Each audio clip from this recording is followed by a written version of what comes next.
ಉಡುಪಿಯ ಮಹಾಲಕ್ಷ್ಮಿ ಸಹಕಾರಿ ಬ್ಯಾಂಕ್ನ ಮಲ್ಪೆ ಶಾಖೆಯಲ್ಲಿ ನಡೆದಿರುವ ಬಹುಕೋಟಿ ರೂಪಾಯಿಗಳ ಭಾರಿ ಆರ್ಥಿಕ ವಂಚನೆ ಮತ್ತು ಅಲ್ಲಿನ ವ್ಯವಸ್ಥಾಪಕ ಸುಬ್ಬಣ್ಣ ಅವರ ನಿಗೂಢ ಸಾವು ರಾಜಕೀಯ ವಲಯದಲ್ಲಿ ತೀವ್ರ ಸಂಚಲನ ಮೂಡಿಸಿದೆ.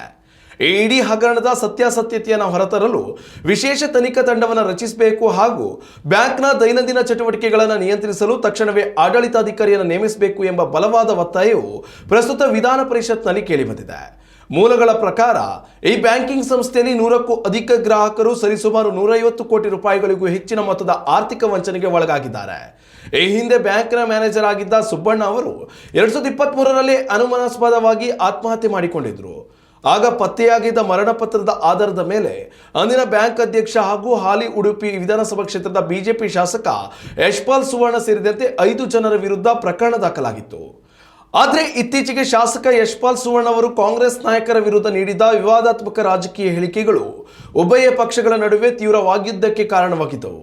ಈ ರಾಜಕೀಯ ಬೆಳವಣಿಗೆಗಳ ಬೆನ್ನಲ್ಲೇ ಆಡಳಿತ ಪಕ್ಷದ ನಾಯಕರು ಈ ಹಳೆಯ ಬ್ಯಾಂಕ್ ಹಗರಣವನ್ನು ಸದನದಲ್ಲಿ ಪ್ರಸ್ತಾಪಿಸಿ ತನಿಖೆಯನ್ನು ಮರುಪ್ರಾರಂಭಿಸಲು ತೀವ್ರ ಒತ್ತಡ ಹೇರಿದ್ದಾರೆ. ಸುಬ್ಬಣ್ಣ ಅವರ ಸಾವು ಕೇವಲ ಆತ್ಮಹತ್ಯೆ ಅಲ್ಲ, ಅದೊಂದು ವ್ಯವಸ್ಥಿತ ಕೊಲೆ ಇರಬಹುದು ಎಂಬ ಶಂಕೆ ವ್ಯಕ್ತಪಡಿಸಲಾಗಿದೆ.